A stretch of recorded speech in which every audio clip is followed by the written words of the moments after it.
Apakah kalau kita mendownload lagu atau semacamnya itu kita dapat dosa atau gimana Ustaz? Jelas.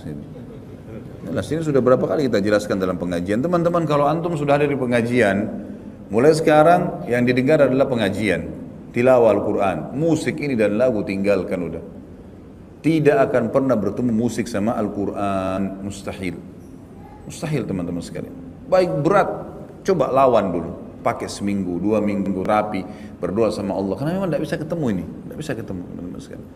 Dan semua rata-rata ikhwah dan akhwat kita alhamdulillah yang sudah terapkan apa yang saya bilang ini, akhirnya mereka terapi meninggalkan, dan setelah mereka meninggalkan sebulan, 2 bulan, mereka sendiri berkata, sungguh kami tidak tahu Ustaz, dulu kenapa saya sekonyol itu ya, pakai beli uang banyak sekali, sampai ada yang Masya Allah rumahnya penuh satu ruangan semua dengan DVD musik dan segalanya.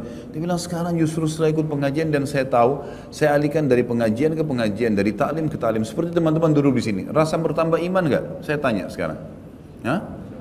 Bertambah iman, baik. Kenapa nggak dilakukan setiap saat nih teman-teman sekalian? Kenapa nggak kembali ke mobil sebentar dengerin lagi, masuk apartemen dengar lagi ilmu, materi lain, materi lain. Syaitan akan mengatakan, sudahlah, tadi kan sudah cukup, sekarang hiburan dengar dangdut. A'udzubillahi minasyaitonirrajim. Enggak, saya mau materi lain.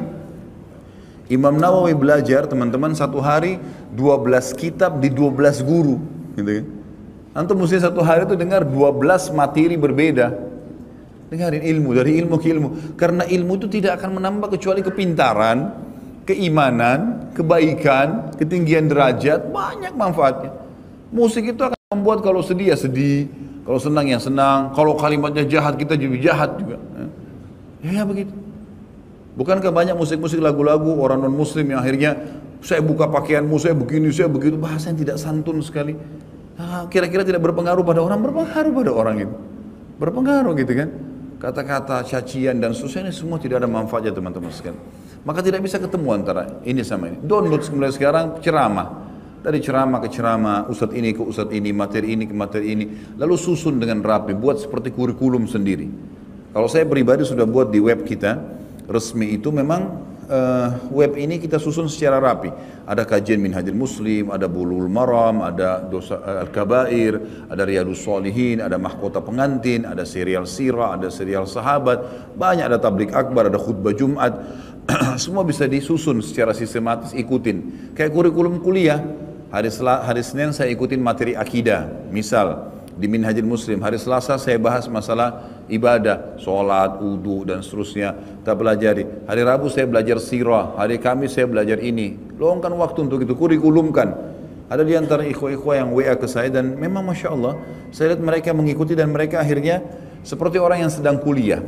Ya, bahkan saya waktu itu mendatangi salah satu negara non-muslim sebenarnya, di Hong Kong. Waktu itu saya diundang dengan orang-orang kita, ada satu muslim di sana, jazahullah khair.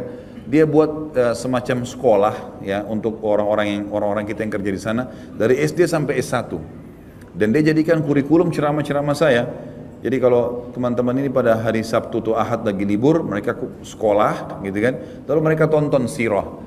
Lalu setelah nonton 1 jam, setengah jam, 1 jam, kemudian dikasih pertanyaan. 30-40 pertanyaan dijadikan sebagai soal. Mereka jadikan sebagai kurikulum. Maka itu insya Allah akan menambah kebaikan, menambah ilmu buat kita. Tentu bukan harus ceramah saya ya, siapa saja boleh insya Allah. Jadi saran saya, Allah alam, ini musik memang harus ditinggalkan teman-teman. Insya Allah antum akan rasakan manfaatnya pada saat sudah ditinggalkan. Coba terapi seminggu, 2 minggu dan lihat hasilnya.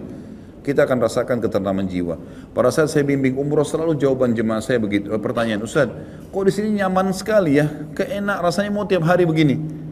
Apa kira-kira sebabnya? Saya bilang selain Masjid Haram dan Masjid Nabawi memang di sini luar biasa pahalanya, juga kita termotivasi ingin mengejar ibadah di situ.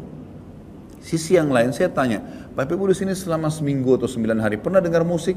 Enggak pernah Ustaz. Itu salah satu hal yang efeknya besar sekali ya.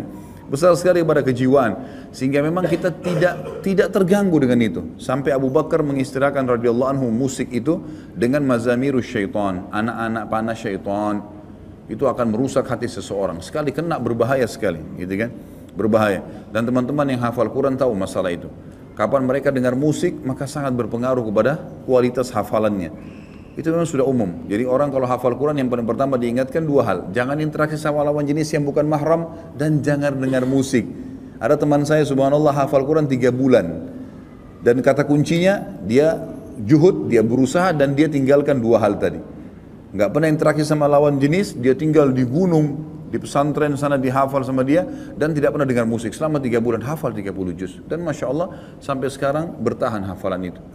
Memang manfaatnya besar sekali, gitu kan? Jadi dari ceramah ke ceramah, dari Al-Quran ke Al-Quran, dan Al-Quran kalau didengarkan tilawah usahakan ikuti terjemahannya. Ya, seperti itulah Allah alam.